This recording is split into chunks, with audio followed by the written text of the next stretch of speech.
once again. My name is Yetune. Welcome to Facing My Mistakes. Today we have yet another intriguing story. I have with me someone that is really, really interesting, that has gone through a lot.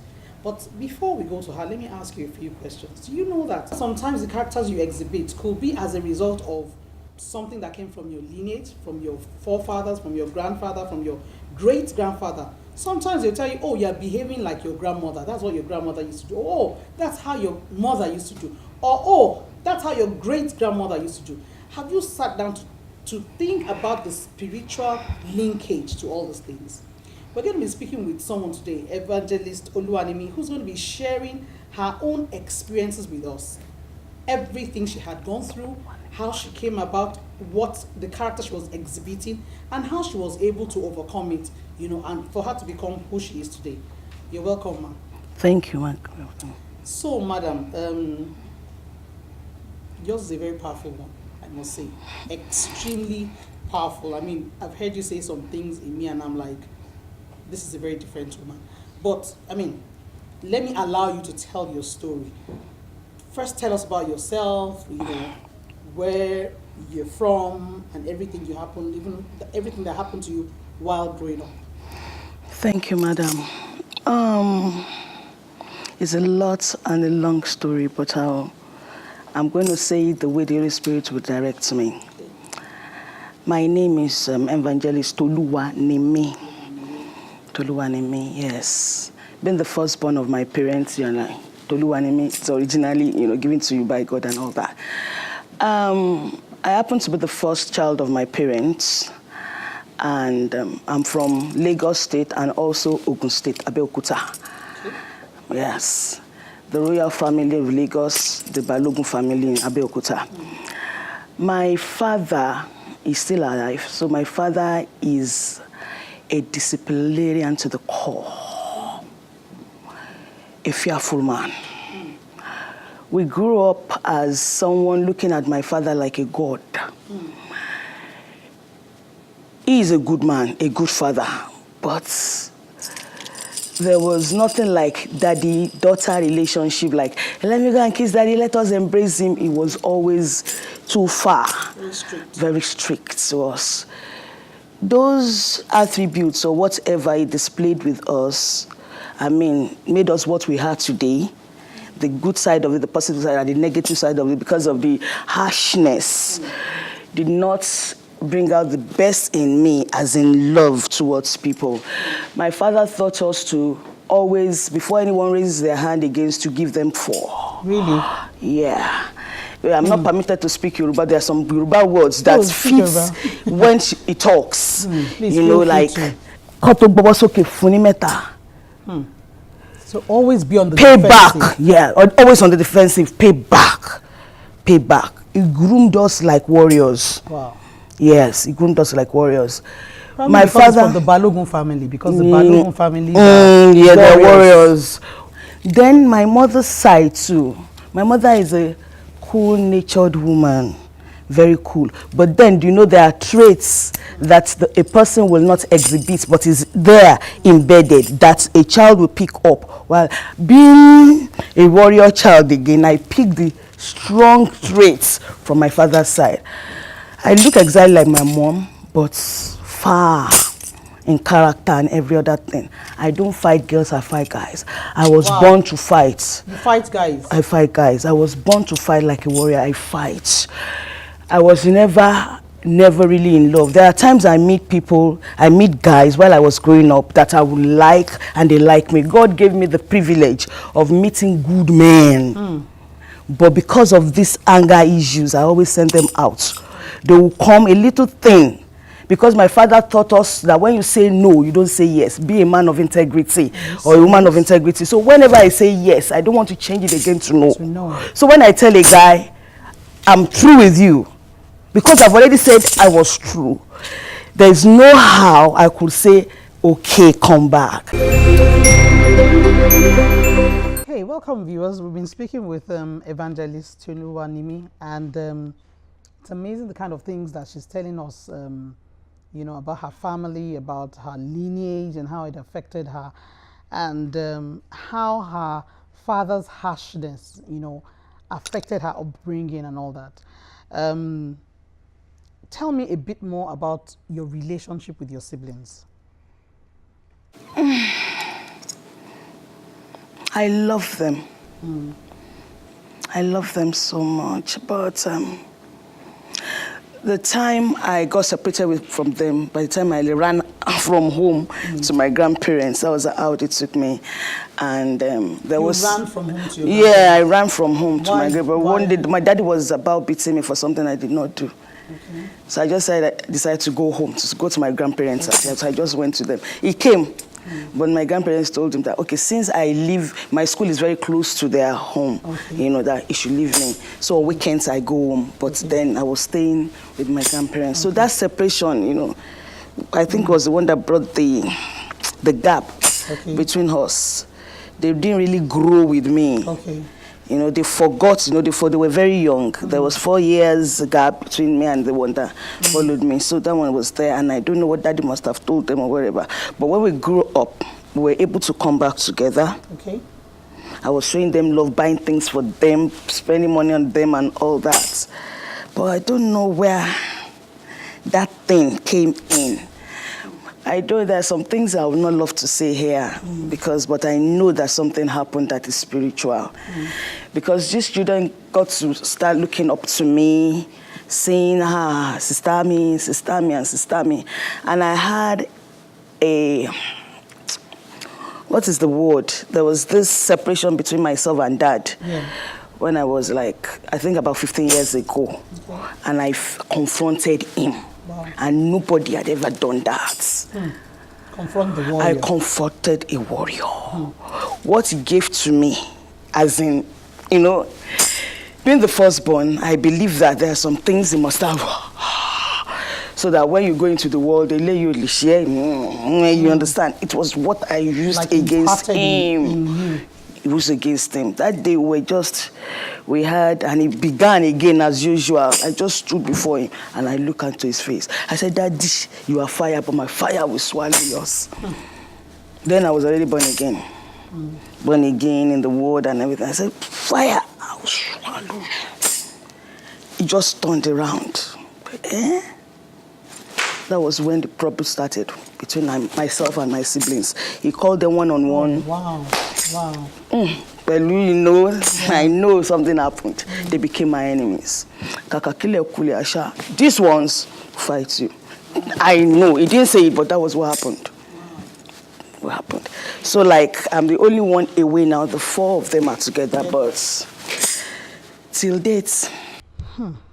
Interesting. So, it's, I mean, before you then became born again, and then after you left your dad, after you left the house and moved in with your grandparents, how was your growing up like? I mean, I mean, your grandparents, I said that they were very calm and so one would expect that would, you know, really calm you and, you know, change, you know, so many things in you. How did that affect you? What we're talking about is a blood thing. It's a blood thing. It's in my blood. It's not something anybody can take away except Christ. Do you understand that? It's something that I breathe in and something that has been embedded, something I'm born with. Thank God for the love of my grandparents. They understood it all. You understand? They do pray for me, though they were Muslims. They pray for me. It is in their place I was able to exhibit all the anger I could not exhibit with my father.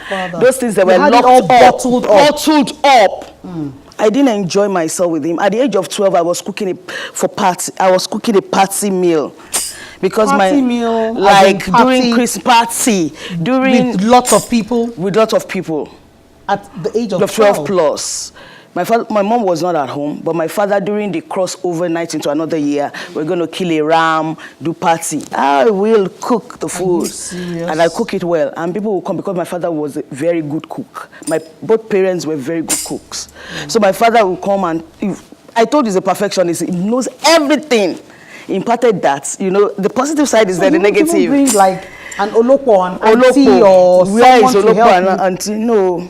All of us now. My siblings, Joy is the one that will kill the ram and all that. But I will prepare. We'll be there to supervise it. And people will come in the evening and eat. Then after I wash all the coolers and everything, I still have 4 children to take care of. Wow. But that is what made me what I am now. There's nothing I cannot do. I guess so. I don't fear anything. There's no way I cannot live. Anywhere, anybody I stay with, anywhere I live, I take care of their homes. They love me for that. That is the positive side of it. But then I felt that I was not supposed to have passed through that. You know. So when you got to your grandparents' house, you said that was I when became you a queen. Exhibiting. I became a princess there. I have a room, they love me and all that, but the anger issue is still there. My grandparents are elites. There are times I will just exhibit something and they have good words. They are elites, English people. They will use words to speak some things to you that you know that, leave her. She's just a victim of circumstances. And that word, because I went to English school, I went to Montessori school and all that. So the word, I know the impact of words. But because I could not face them as grandparents, instead of facing them to abuse them, I run into the room, bring out a cutlass and start cutting down trees in the compound. Okay, just hold on right there. So you get angry when they speak. And then you run into the room, you bring a cutlass and you start cutting down trees. Just to exhibit your anger. Or I throw chairs away, I throw it from the windows, I do any sort of thing. Or I scream. Hang on, we'll go on a break. We'll be right back. Welcome back, viewers. We've been speaking with Evangelist Toluwanimi, who's been telling us about her family lineage and traits and how it's affected her. So you were saying that when you were with your grandparents and when they say things that annoy you, because they're your grandparents, you can't get angry at them. So you just go into your room, you bring out a cutlass, and you begin to cut down trees. As in, you just go out and just pew, pew, pew, pew, like that. Yes. So when you do that, what do? Are they not scared? The people around you, don't they get scared? Don't they like hold you down to bundle you to say something's wrong with this child? There was nobody to bundle me. They were old. They were grandparents. What they do is just pray. They pray for me. There was a time I got back from school and my grandmother looked at me and said, Toluwanimi, why are your eyes always red? As if you take narcotics. Wow. Your eyes are always red. Red. The fire. I see that you're always, you wake up in the morning, you're just angry. It's like they call me a grouch in the morning. Life? I wake up angry. Yeah. Oh my. Some of my friends don't actually, Toluwanimi is a grouch in the morning. Even maybe till about a year or two ago. When I wake up in the morning, I don't greet you, I don't talk to you. Serious? Yes. I have you just go around frowning your face? I just go around, I don't talk. I just don't talk. Maybe by around 12, that is when I'm free. But thank God for Christ. But then, all this while, I may not be able to talk to you, but I can pray.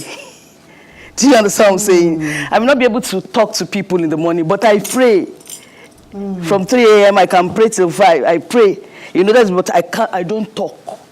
I find it very difficult to talk in the morning. So you wake up, your eyes are red, you're very red then, and you're just grouchy and grumpy, you're just unhappy. Unhappy. I was not happy. What did your mother do? Did she notice all these things as a mom, right? And what steps did she take? Did she look at you to say, this child, there's something wrong with you, this is not normal? And your mom wasn't, what was her reaction? Babelujo. You know that stuff. Babelujo. Babelujo. You're like your father. You're like your father. Ipuni it's what papa ene. But it's what tabene. Incarnates. It was that bad. Did you date anyone? Yeah, I dated a guy for like 5 years. 5 years? That's a long time. That was my first boyfriend. He was a very good guy. He brought out the best in me.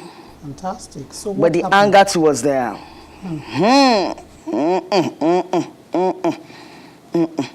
There was a day we sat together. He was talking, I was talking.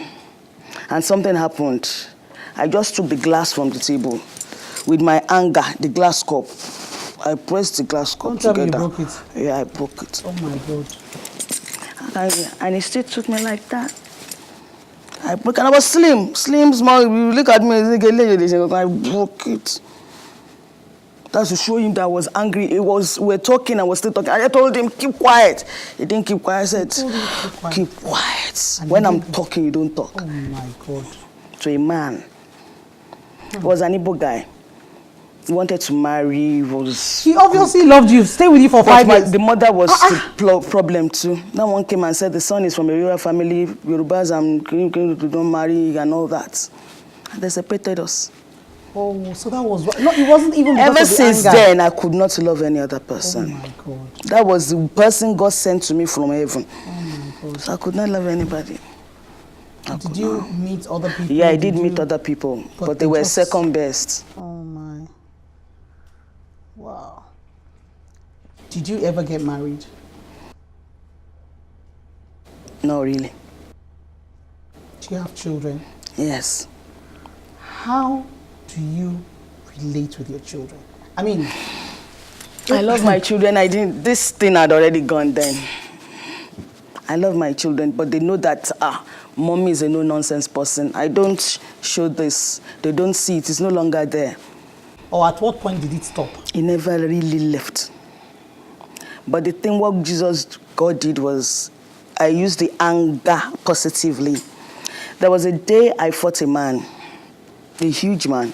You fought as in physical fight? I used to learn how to box. You used to learn how to box? Yeah. There was a day I beat a guy down. Okay, so it was not just spiritual, it was physical part of it as well. I fought this guy. Then I told him, I will show you why. I'm going to go to the police station. I took a glass cup, broke it, and injured myself here. So that there was blood, so that then I started running. I didn't know. So when we got back, his boss and the husband called us. While they were asking questions, I was boiling because the questions was not suiting me.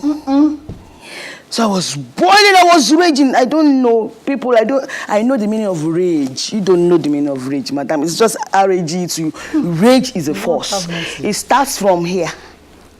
It will engulf me. I'll feel like destroying myself or destroying things or to swallow myself up. And I became Piramimi. When I'm hungry, everybody keeps quiet at home. My mommy runs into the room. My siblings run, they are boys. I have one that was very close to me. I would say, sister, you are too good. I wish this anger is not there. Too good. I wish you don't have anger. But all this while, what I'm saying is, though Moses had hunger, God was speaking with him. That was the same thing that happened to me. From the age of, I think, 9, God was speaking. I hear God. I dream dreams that are real. I hear God. He speaks to me. He shows me himself. There are so many things, madam, that I've not told you. Yeah, I've been dead. I went to heaven. God sent me back. Died as in died dead. I was ill. I was on the table. I was on the bed with the doctor and the nurses. It was typhoid, malaria, typhoid, and like that. So I didn't know when I passed on the bed. All I saw was a tunnel with the light at the end of the tunnel. So I was running towards the lights. Then I got to the end of the tunnel. As soon as I came out, I saw 2 angels by my side. 2. So when you died, there are always 2 angels, left and right. Let me stop you on that. We're going on a short break. Even me, I'm dazed. We'll be right back. Okay. Welcome back, viewers. So you were talking about how you were ill, you had typhoid, and you were on the sick bed, and you died. Yes. And you found yourself outside the body. Okay. Outside the body experience. I said I saw a light at the end of a tunnel. Yes. Then I ran after the light. Okay. Then I came out of the tunnel. I see 2 angels by my side. Okay. They didn't touch me, but there was a force that lifted us like that. I was in the middle. Okay. Then we're going, ascending and ascending. Then we got to a place. They were no longer with me. Then I faced a wall like this, but it was greenish, like grassy wall. Okay. There was an Holy Bible on the wall and a head of a man, like a white man with the blonde hair there. So while I was looking at it, I heard music, beautiful music going on the right side of me. So I looked to this side. I had beautiful music that I've never had, and I don't think it's not something I can express right now. So then I saw a throne.